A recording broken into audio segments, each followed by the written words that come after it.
Getting sober was the hardest and best thing I've done thus far in my life. I've been able to not only get my life back, but I've been able to achieve unimaginable dreams. Becoming an interventionist has always been one of those dreams.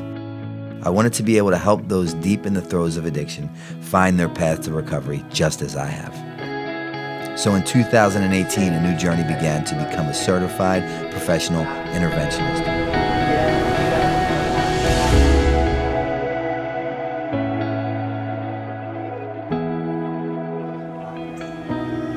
Kirsten Lewis, been married to Todd for 12 years. Known each other for half of our lives since we've been together for actually 22 years. So right out of high school, we started dating, and we have 2 children, a 14-year-old son named Todd, and then a 10-year-old daughter named Tyler. When Todd, we were looking on ways to find someplace for him to go. And Todd and I went to high school with Brandon. I see his posts about Banyan and how successful he's been with his recovery. The one night while we were, after he had come clean with his addiction, and I said, what about me reaching out to Brandon? I'm like, he's always saying like he wants to help people. I'm like, I think I'm gonna send him a message. I'm like, is that okay with you?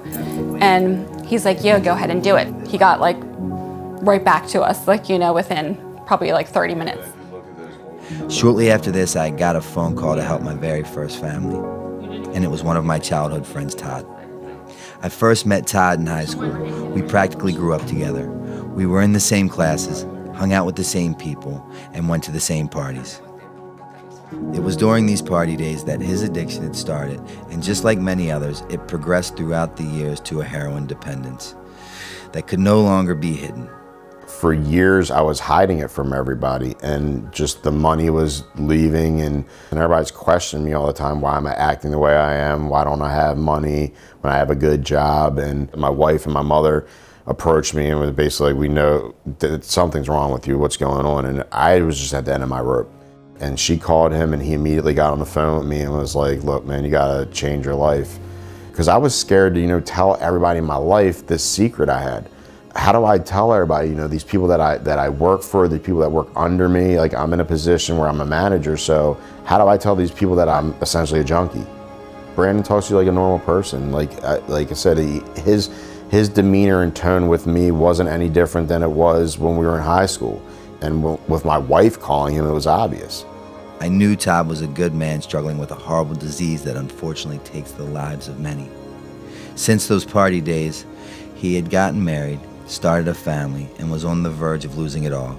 So when his wife reached out to me, I knew I had to do whatever it took in order to help my childhood friend. I immediately got on the first flight and headed to Baltimore. He flew from where he was in Philadelphia to Baltimore and physically put me on a plane. Like, I don't know that I would have been able to do that in my state. Like, I was out of it. The minute I saw Todd, I could tell he was struggling. I took a real good look at him. It was like looking in the mirror at my past. I recognized the pain in his eyes.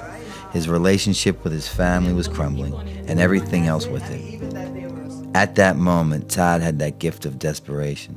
It was easy to see that Todd had finally hit his bottom. He was willing to take my suggestions. With that being said, we hopped on our first flight. Off to treatment we went. And Todd was in really rough shape. I mean, he was smoking the whole way in the car, smoking pot all the way there. He was so stoned by the time we got there. It was the lowest point of his life, actually. But Brandon was there and took him away, and I'll never forget that as long as I live. From the moment Todd stepped on the plane with me to Florida, his life began to change forever. And just in the time period that he stayed at Banyan, when he got off that airplane, he was a different person.